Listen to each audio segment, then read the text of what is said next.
කිපෑම තියෙනවා අහන්නේ. විතරක් අහලා බෑනේ දැන් සතියට මේක පාරනේ හම්බෙන්නේ. රජය මේ මූලික වශයෙන්ම ජනතාවට වග කියනවා නම් මේ විශ්වාසය රැක ගැනීම වෙනුවෙන් වග කියනවා නම් දැන් ඔබතුමා කියනවා කාලගුණයෙන් මේ තොරතුරු ලබා දුන්නේ 25 වෙනිදාන් පස්සේ තමයි කියලා ඔබතුමා කිව්වා. ඊට පස්සේ කාලගුණ විද්‍යාඥයන්ගේ සංගමයක් නිවේදනයක් නිකුත් කළා කියනවා නෑ අපි 23 වෙනිදා ඉඳන්ම මේ පිළිබඳව දැනුවත් කරා කියලා. ඊට පස්සේ තව ආපදා සහන සේවා කට්ටිය කියනවා තව ප්‍රෙස් එකක් තියලා නෑ මේක කලින්ම කියලා තිබ්බ කියලා. කවුද ඇත්තටම මේ ඇත්ත කියන්නේ? දැන් අපි මොකද්ද විශ්වාස කරන්න ඕනේ? සහ මේ දැන් කවුරු හරි ඇත්ත කියනවා නම් ඔබතුමාලා ඇත්ත කියනවා රජයේ විදිහට රජය පිළිගන්නවා නෑ අපි කියන්නේ මෙහෙමයි 25 වෙනිදා පස්සේ තමයි මේක අපිට කිව්වේ. හරි එහෙම කිව්වා නම් රජයේ පැත්ත ගැටලුවක් නැත්තම් මොකක් හරි විපක්ෂය මන්දක යෝජනා කළා තිබ්බා තේරීම් කාරක සභාවක් දාන්න මේ ගැන ප්‍රශ්නයක් නැත්තම් කියලා. එතකොට ඇත්තටම ඇත්ත කියන්නේ ඔබලා නම් ගැටලුවක් නෑ නේද ඒ වගේ තේරීම් කාරක සභාවක් පත් කරන එක. මොන වගේ තැනකද කවුද ඇත්තටම ඇත්ත කියන්නේ? ඔක අහන්න ඕන ප්‍රශ්නයක් නෙවෙයි. මොකද දන්නවද? මම පහුගිය සතියේ රූපෙන් දර්ශන පහක සියත ITN ජාතික රූප වාහිනිය ස්වර්ණ වාහිනිය සහ දෙරණ ඒ නාලිකා පහේම පැය 10මාරක් යොදවලා මේ ගැන පැහැදිලි කිරීමක් කරා. හරි. ඕන එක channel එකක් මිස් වුණා නම් තව channel බලන්න පුළුවන්. මම හිතනවා ඔබ වැඩ කරන channel එකේ නොගියාට අනිත් channel බලනවා ඇතිනේ. පාර්ලිමේන්තුවේ පැයක් මම මේ ගැන පැහැදිලි කිරීම කළා. හරිද? තවත් ඕනනම් ඊට අමතරව කතා කරොත් මම පුජ්‍යලිකුණත් පැහැදිලි කිරීම කරන්නම්. මම කියපු කරුණු වලට සමාන්තර කරුණු ප්‍රමාණයක් කාලගුණ විද්‍යාඥයන්ගේ සංගමයේ ලිඛිතව ප්‍රෙස් කොන්ෆරන්ස් එකක් නෙවෙයි ලිඛිතව ඔබට දැනුම් දීලා තියෙනවා. ඔබට යලි යලි කියවන්න පුළුවන් ඒ වාර්තාවේ මොකද්ද තියෙන්නේ කියන එක. දැන් ඔබගේ නාලිකාවම නේද සහ ඔබ විතරක් නෙවෙයි තව එකක් දෙකක් විතර මේ කතන්දරයක් හදන්න හැදුවනේ 12 වෙනිදා ඉඳලා නොවැම්බර් මේ තොරතුරු වාර්තා කරලා තිබුණාය 27 වෙනිදා සුලිකුණාටුව ආවාය එතකොට දවස් 15කට කලින් කියලා තිබුණාය කියලා ප්‍රලාපයක් සමාජගත කරන්න උත්සාහ කරා. එක ඔබ කියන්න හදන්නේ මේ කලින් තොරතුරු ලැබුණාය කියලා. කරුණාකරලා මතක තියාගන්න. කාලගුණ විද්‍යා දෙපාර්තමේන්තුව දෙන්නේ බුද්ධි තොරතුරු නෙවෙයි අනාවැකි. ෆෝකාස්ට්. ඔබගේ සම්පාත කරන හැදුව වෙන කතන්දරයක්. දෙක ඔබ කියන්න හදුවා 23 වතාවක් දෙනු දුන්නාය කියලා. රතු නිවේදනවල. රතු නිවේදන 8යි 16යි 19ක්ම ආවේ 27 වෙනිදා පස්සේ. ඕන ඒක ගිහලා DMC වෙබ්සයිට් එකේ චෙක් කරන්න පුළුවන්. 3 ඔබ කියන්න හැදුවා ඉන්දියානු කාලගුණ විද්‍යා දෙපාර්තමේන්තුව 12 වෙනිදා ඉඳන් කියන්න හැදුවායි කියලා අර ඉන්දියන් එක්ස්ප්‍රස් කියන පත්තරේ තිබුණු ප්‍රවෘත්තියක් පදනම් කරගෙන රූපවාහිනියත් වාර්තා කරලා සමහර පත්තරත් ලිව්වා. ඉන්දියන් එක්ස්ප්‍රස් එක ගැන පුදුම වෙන දෙයක් නැහැ. ඒ වගේ පත්තර එකක් දෙකක් ලංකාවේ තියෙන නිසා. ඒතරලා ඉන්දියාව ජනගහනය හැටියට ඒ වගේ ගොඩක් තියෙන පුළුවන්.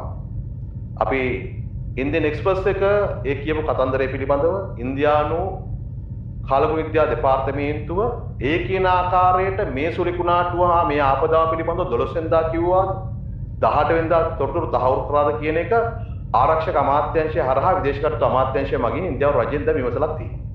මොකද ඉන්දියානු එක්ස්ප්‍රස් එක විතරයි එහෙම තොරතුරක් වාර්තා කරේ. එහෙම පත්තර නම් ඉතින් ඔබට මෙහෙන් හොයාගන්නත් පුළුවන්. මම නම කියන්නේ නැහැ මෙතන.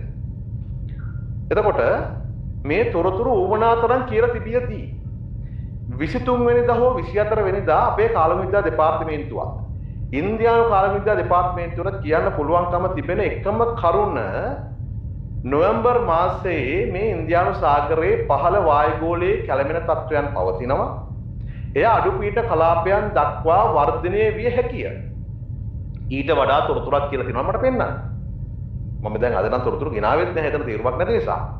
25 වෙනිදා තමයි අපේ කාලගුණ විද්‍යා දෙපාර්තමේන්තුව උදේ කියන්නේ මේක අඩුපීඨ කලාපයක් දක්වා වර්ධනය වෙලා තියෙනවා කියන්නේ.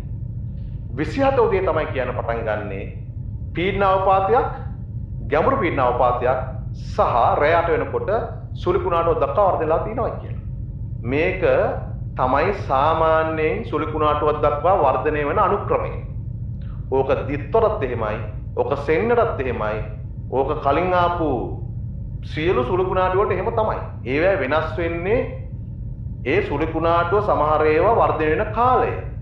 හරි? එතකොට අපි කවුරු හරි මේ කියන්න ගියොත් එහෙම මේ සුලිකුණාටුවක් ගැන සති දෙකකට කලින් නිවැරදිව කියන්න පුළුවන් කියලා එහෙම වුණොත් කාලක විද්‍යා දෙපාර්තමේන්තුව එතනින් එහාට බැරි වෙනවා අනායක කියන්නේ. විශ්වාසනීයත්වය නැති වෙනවා. කරුණාකරලා මම කියන්නේ දැන් ඕන තරම් දත්ත තොරතුරු ඇවිල්ලා තියෙනවා. ආණ්ඩුවට අපි කියලා තියෙනවා. කාලගුණ විද්‍යාඥයන් කියලා තියෙනවා.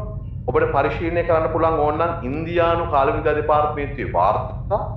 ඒ වගේම මේ ගැන උනන්දු වෙන ශ්‍රී ලාංකික සහ විදේශීය කාලගුණ විද්‍යාඥයන් කියපු ලියපු දේවල් ඕන තරම් අන්තර්ජාලයේ තිබෙනවා. ඒව කියවන්න පරිහරණය කරන්න මම හිතන්නේ යලි යලිත් මේක මම කියන එක තීරුමක් නෑ කියලා එක වර්ෂාවක් ඇහුවා නම් හරි. මම කිව්වේ නැහැ තොරතුරු දුන්නේ නැහැ කියලා. මොකද කලින් තොරතුරු දුන්නා කියලා කියන්නේ කාලගුණ විද්‍යාඥයින්ගේ සංගමය කියනවා 23ට කලින් දුන්නා කියලා. ඊට පස්සේ ආවදා සහන සේවා කට්ටිය කියනවා මම ඔබට අභියෝග කරන්නේ නැහැ. නමුත් මේක අරගෙන මේකේ චුට්ටක් පෙළලා බලන්න ඔය කොතනද ඔක තියෙන්නේ කියලා. කිරීම් කරා කියලා. මොනවා ගැනද? මේ සම්බන්ධයෙන් මේ ඇතිවන තත්ත්වය පිළිබඳව. කොයි තත්ත්වයද? මේ ආපදා තත්ත්වයට පෙර ඇති වූ සුලිකුණාටු තත්ත්වයට පෙර මේ පසුබිම ඇති වෙනවා කියලා. එතකොට සහ මගේ අනිත් ප්‍රශ්නේ හරි. ඔබතුමා කියන විදිහට එහෙම ගැටලුවක් උනේ නැත්නම් 25 වෙනිදා නම් එහෙම කිව්වේ 25 වෙනිදා හවස. හරි 25 වෙනිදාන් පස්සේ අපිට ක්‍රියාත්මක වෙන්න තිබ්බේ නැද්ද?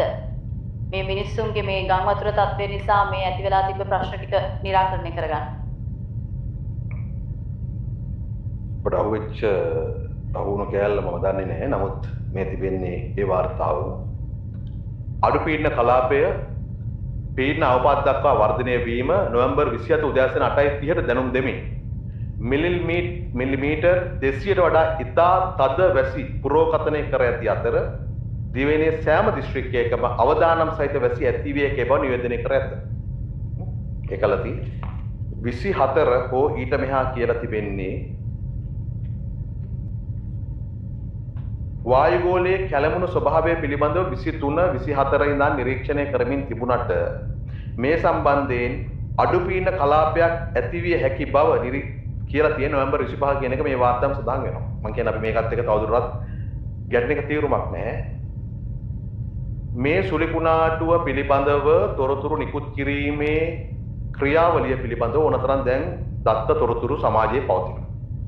සම කරුණාකර කියන්න කැමතියි ඔය නොවැම්බර් 13 ඉඳලා 18 වෙනිදා දක්වා කැළමිලි සාගත ස්වභාවයක් ඇවිල්ලා ඒක අඩු පීඩන කලාපයක් දක්වා පමණක් වර්ධනය වෙලා ඉවතට ගිය එකයි 20 වෙනිදා විතර පටන් ගත්ත 26 27 වගේ දවස්වල මලේසියාව ඉන්දුනීසියාව සුමාත්‍රා වලට බලපාපු සෙන්යා සුලිකුණාටුව සම්බන්ධ කතන්දරයයි 24න් පස්සේ ඩෙවලොප් වෙච්ච දිත්වා සුලිකුණාටු සම්බන්ධ කියන මේ පද්ධති තුනම පටලවලා ඒවැ තැන් වල වොයිස් කට් අරගෙන කාලගුණ විද්‍යාඥයන් විසින් විවිධ අවස්ථාවල කියපු දේවල් එක පෙළට තියලා වැරදි චිත්‍රයක් හදන්න යන්න එපා.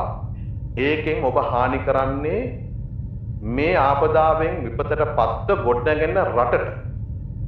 ඇයි ඔබ අවිශ්වාසයක් හදන එක පැත්තෙන් කාලගුණ විද්‍යා දෙපාර්තමේන්තුව සහ කාලගුණ විද්‍යා දෙපාර්තමේන්තු නිලධාරීන්ගේ දැනුම ගැන දෙක ඔබ හදන්න උත්සාහ කරනවා රටක් හැටියට එකතු වෙලා මේ ව්‍යසනයෙන් රට ගොඩ ගන්න උත්සාහ කරද්දී සහ ජාත්‍යන්තරය අපට මේ ආපදාවෙන් යලි නැගීමට ආධාර කරද්දී ඒ වෙනුවෙන් මහන්සි වෙන රාජ්‍යාන්ත්‍රණය පිළිබඳව අවිශ්වාසයක් හදන්න ඔබ චේතනාන්විතව හෝ සමහරට නැතුව උත්සාහ කරනවා. ඒ වැඩේ කරන්න එපා කියලා මම කියන්න කැමතියි. දැන් පහුගිය සති දෙක පුරාම අපි ඕනතරම් උත්තර දීලා තිබෙනවා ඔය ප්‍රශ්නෙට. ඔබ ඔය ප්‍රශ්නය කොයි විදිහට ඇහුවත් මට කියන්න තියෙන්නේ දත්ත තොරතුරු මත පදනම් වූ මේ දේ තමයි මම ඒ දේවල් තරම් කියලා තිනවා. ඒක පිළිගැනීම ඔබට බාරයි. පිළි නොගන්න කෙනෙක් මම හිතන්නේ ඒ පිළි නොගැනීම ඔස්සේ ඉස්සරහට යන්න අපි මේ දත්ත තොරතුරු ටික ඉස්සරහට යනවා. ඒ චෝදනාවක් එල්ල වෙනවා නම් ඒක නැති කරන්න තේරීම්කාරක සභාවක පත් කරන එකේ ගැටලුවක් නැහැ නේද එහෙනම්? ඔය කියන විදිහට. තේරීම්කාරක සභාව නෙවෙයි. අධිකරණය යන කියන්නකො.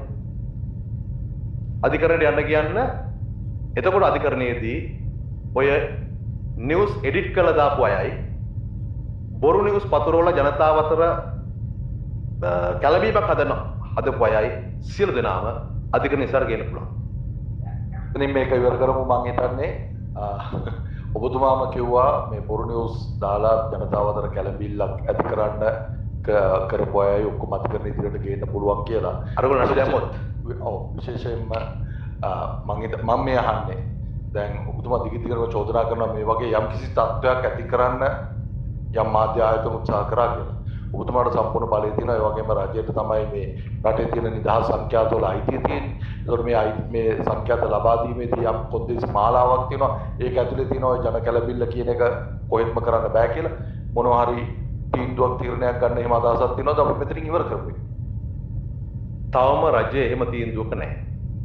හැබැයි ජනතාවගේ පැත්තෙන් එහෙම තීන්දුවක් ගත යුතු නම් ඒ සම්බන්ධයෙන් රජය පැකිලෙන්නේ නැති බව කියන්නට ඕන. ජනතාව අතර අනවශ්‍ය ලෙස කැළඹීමක් හදන්නට, ජනතාව අතර අසමගියක් හදන්නට, විශේෂයෙන් ජාතික ආරක්ෂාව සම්බන්ධයෙන්, සෞඛ්‍ය සම්බන්ධයෙන් අනවශ්‍ය ලෙස වැරදි ප්‍රවෘත්ති හදමින් ප්‍රවෘත්ති විකෘති කරමින් කවුරු යනවා නම් ඒ කොන්දේසි අනුවම කටයුතු කිරීමේ අයිතියක් රජයට පවතිනවා. අපි ඒ වාර්තා කරපු මාධ්‍ය ආයතන කීපයකටම දැනුම් දීලා තිබෙනවා.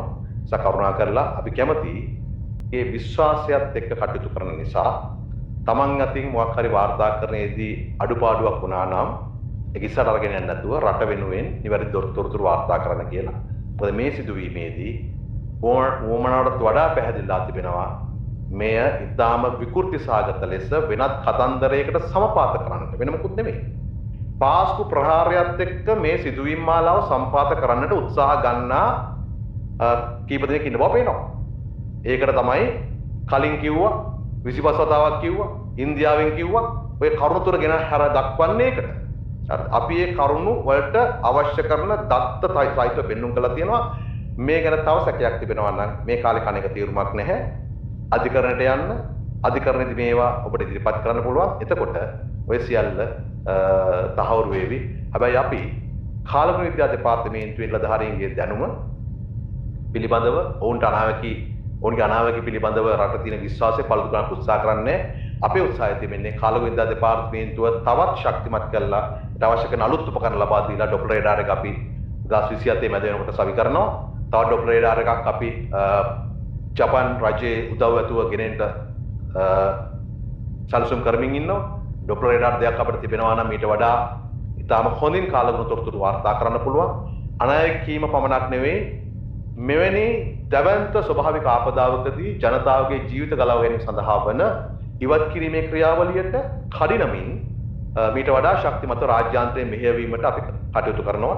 ඒකට අදා කරන සමහර නීතිමය වෙනස්කම් සිදු කරන්නට ඕන ජාතික ව්‍යසන කළමනාකරණ පනත වගේ දේවල් වල ඒවත් අපි කටයුතු කරමින් ඉන්නවා. ඒ වගේ මේකට අදා කරන රාජ්‍ය යාන්ත්‍රය ශක්තිමත් කරමින් ඉන්නවා. මේ ඔක්කොම කරන්නේ මේ ජීවිත යලිත් මෙවැනි අවධානයකට නොහෙලා බේරා ගන්නට එවැනි අවස්ථාවකදී ඔබ කළ යුතු වන්නේ. අතර මේ සාකච්ඡාව අපි ගන්න ඕනකම තිබුණේ පෞද්ගලික සති දෙකේදී. අපේ රටේ පුරවැසියන් 650ක් මිය ගිහිල්ලා තවත් 180ක් විතර අතුරුදහන් වෙලින් දෙද්දී ඒ පුරවැසියන්ටත් කරන සාධාරණයක් ඇටියට මේ දේපල හානියට කරන ඇත්ත වන්දි ගෙවීමක් හැට කළ යුතු තිබෙන්නේ මෙවැනි ආපදාවක් යලි නොම ඒම සඳහා. ඒ ස්වභාවික ආපදාවක් ඒවි. හැබැයි ජීවිත සහ දේපල හානිය අවම කර ගැනීම සඳහා වන විද්‍යාත්මක වැඩපිළිවෙලට සහ අපේ ජනතාවගේ තුල රජයේ පැත්තේ පමණක් නෙවෙයි අපේ ජනතාව තුලත් වෙනස් කරගත්තු දේවල් තිබෙනවා. ඒවට අවශ්‍ය කරන සූදානම කරන එක තමයි මේ ආපදාවකදී අපි කළ යුතු තිබුණේ. නමුත් අවාසනාවකට වගේ මේ බොරු ප්‍රවෘත්තියක් මවන්න උත්සාහ කරන මේ ප්‍රබන්ධයක් ප්‍රලාපයක් මවන්න කරන උත්සාහය ඇතුළතදී අතරම අපි දවස් 15ක් 16ක් විතර පිටිපස්සට යන්න සිද්ධ වුණා.